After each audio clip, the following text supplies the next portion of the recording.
Hello class, what we're going to do in this video is just run through some sample proofs because I know that proofs are traditionally the most challenging thing that we face in geometry.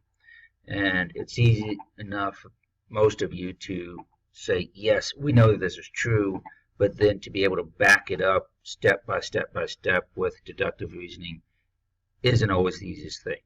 So we're going to run through some of these just so we can get a little bit more of an idea of how these work and how to use them. All right. So I've got this one. Angle G and angle I are complementary. Angle G and angle H are complementary. We want to prove that angle 1 is congruent to angle H. So we have our first statements. They've already given us all our statements. We've just got to fill in the reasons. So angle G and angle I are complementary. How do we know that? They told us right there. It's given to us. So that is given. And it jumps down. Yay. All right. Next one. Angle G and angle H are complementary. How do you know that one? Again, they told us that was true. So that is also given to me. Now we get to the stuff that we weren't given. So here I have that the measure of angle G plus the measure of angle I equals 90 degrees. How do you know that the measure of angle G plus the measure of I equals 90 degrees? Well, you know that because they're complementary. Right? It says complementary, and so by definition, they must add up to 90 degrees. So that is the definition of, there it is, complementary angles. And then we have the same thing with angle G. Measure of angle G plus the measure of angle H is 90 degrees because, again, those are also complementary. So definition of complementary angles again. Okay, so the next thing they have is a little bit strange, maybe. They have that the measure of angle G plus the measure of angle I equals the measure of angle G plus the measure of angle H. How do you know? Where did that come from? Well, what that is, you'll notice step 3 and 4. Here we have measure of angle G plus measure of angle I equals 90, and also that measure of angle G plus measure of angle H is 90. So we have these two different things that both equal 90 degrees. And if two things equal a third thing, those first two things must equal each other. This is the transitive property. So, now notice I've got two different choices for the transitive property. Transitive property of congruence, transitive property of equality. Well, in this, am I saying anything's congruent? No, I'm talking about equality. Two things are equal. So the transitive property of equality. All right, so next line. We have that the measure of angle I equals the measure of angle H. How do you know that? Well, looking at step number 5, what changed from step number 5 to step number 6? Well, we see we got rid of this measure of angle G on both sides. How can you do that? Well, we subtracted the measure of angle G from both sides. This is just general algebra here. The subtraction property of equality says we can subtract the same thing from both sides of an equation, and the equation stays balanced. And it's just algebra is what that is. Technically, it is the subtraction property of equality, but that's not a choice, so algebra. And if the measure of these two angles is equal to each other, then the angle I is congruent to angle H, and that is the definition of congruence. Right? And so this proves that these two angles are congruent. So, yay, we got it right. Alright, so let's do another one. What does this one ask us to do? We are told that angle EIF, so EIF, that's this one up here, is congruent to angle FIG, so FIG. So if these two angles are congruent, and we want to prove that the two lines are perpendicular. So to start off with, we have that these two angles are congruent. How do we know that? Because that was given to us right there. So we start off with given. You're almost always going to start off with the information that you are given in the given statements. Every now and then you might want to start off with something from the picture, but usually the given statements. Okay, so next we have the measure of angle EIF plus the measure of angle FIG is 180 degrees. All right. So EIF, FIG, those are 180 degrees. How do you know that they're 180 degrees? Well, if we look at it, this is a linear pair, right? They're adjacent angles, opposite rays form a line. So we have adjacent angles, the linear pair. This is the linear pair postulate, which for some reason they don't have listed as the linear pair postulate. Instead, they have it that angles forming a linear pair sum to 180 degrees, which is what the linear pair postulate says. Okay, next we have the angle the measure of angle EIF plus the measure of angle EIF equals 180 degrees. So looking at these, where did they get that? What happened? Well, you see they changed this. So the measure of angle FIG to the measure of angle EIF. Well, how can you do that? How can you take this angle out and put that angle in? Well, if you look up at step 1, we said the angles are congruent, right? And so that means that whatever this one is, that one is, and we can substitute the one for the other. So that is substitution. All right, we took this out, we plugged that angle in because they're congruent to each other, so we can do that. Okay, so angle 4, how did they get step 4? How did they get from step 3 to step 4, saying the measure of angle EIF is 90 degrees? Well, all they did is some basic algebra here. Combine like terms, you have 2 times the measure of angle EIF equals 180, and so you divide both sides by 2. And they kind of skipped a couple steps and didn't show all the algebra there. But that's just basic algebra showing that, hey, if something plus itself is 180, then you can divide it by half, divide it by 2, and you get 90 degrees for that one.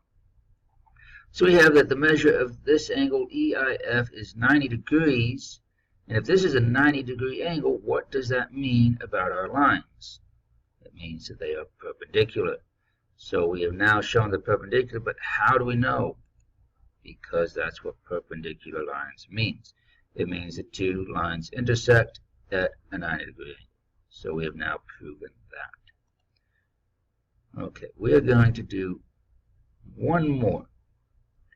Here they want to tell us that we have V, W, and UV are perpendicular. Tells us that ST and RS are perpendicular. We want to prove that angle RST is congruent to angle UVW. And this is going to be a little bit trickier because we might want to have a picture. So let's get something over here so I can draw a picture. Alright, there we go. So now I can have some tools here. I can draw a picture. This won't be like super pretty, but it'll work. So I have VW, and we have line UV. So UV right here. We'll come down there. Alright, UV. That's a U. Use your imagination. Okay, so these are perpendicular, so I need to mark that they're perpendicular. There they are. Perpendicular. Okay, next we have line ST. So here we have line ST and line RS. Okay, so here's point S, and we'll go like that. And this is line RS, and this is also going to be perpendicular. So we will mark that this is a right angle because it's perpendicular. There we go. So we start off, we have, say that the 2 lines are perpendicular. There it is. How do we know? We were told that information, given information. Next, we're saying that these 2 lines are perpendicular. How do we know? It's given. The reason we have to say this, I mean, like, why do we have to say this information if it's given? It's because we can't put anything in our proof, anything as a reason, until we have made it a statement. And so I can't use that these are perpendicular until I have said that they are perpendicular. All right? And so that's why we have to do that. Nothing can show up down here in statement 6 or 7 or 9 or 23 unless it is shown up above it. Okay, we can't just randomly pull stuff in. It has to be stated first, and then we can use it. All right. So here we have the measure of angle UVW is 90 degrees. UVW is 90 degrees. We know that because it's a perpendicular line. We know it's perpendicular because we said it was perpendicular up here. So we've got that definition of perpendicular line. Same thing for angle RST, perpendicular line. So now what we have is that the measure of angle UVW equals the measure of angle RST. So this angle must have the same measure as that angle. How do we know? Because they both equal 90. So we have two things that equal a third thing. Those first two things must be equal to each other. Transitive property. All right. So now I know that this angle is the same, has the same measure as that angle. What am I looking for? I'm looking for them to be congruent. So if they have the same measure, are they congruent? Yeah, they're congruent. That's what it means to have the same angle measure. So angle RST is congruent to angle UVW. And how do we know that?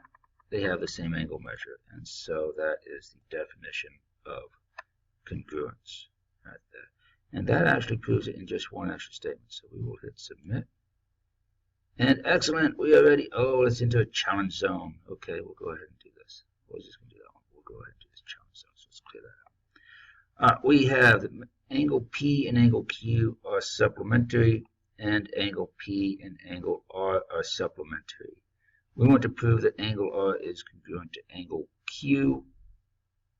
So let's draw some angles here real quick. We don't have a lot of time left.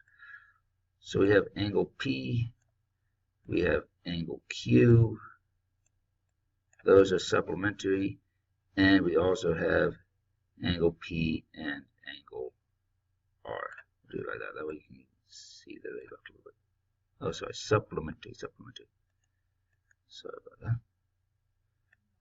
It should probably look like that. Angle R. Angle Q should look like that too, because it's supplementary. I was reading it as complementary. Silly me. There we go. Now it kind of looks like it's supplementary.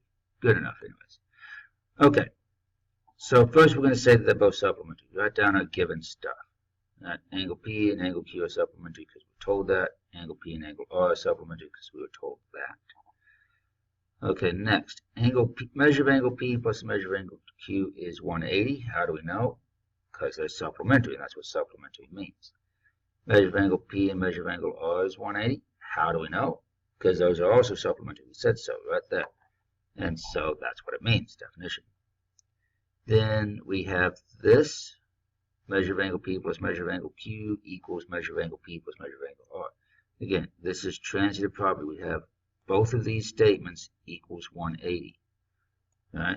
And since they both equal 180, they both equal each other. Then we're not really interested in P, so we can subtract the measure of angle P from both sides of this equation, and that just gives us R and Q. And that's algebra.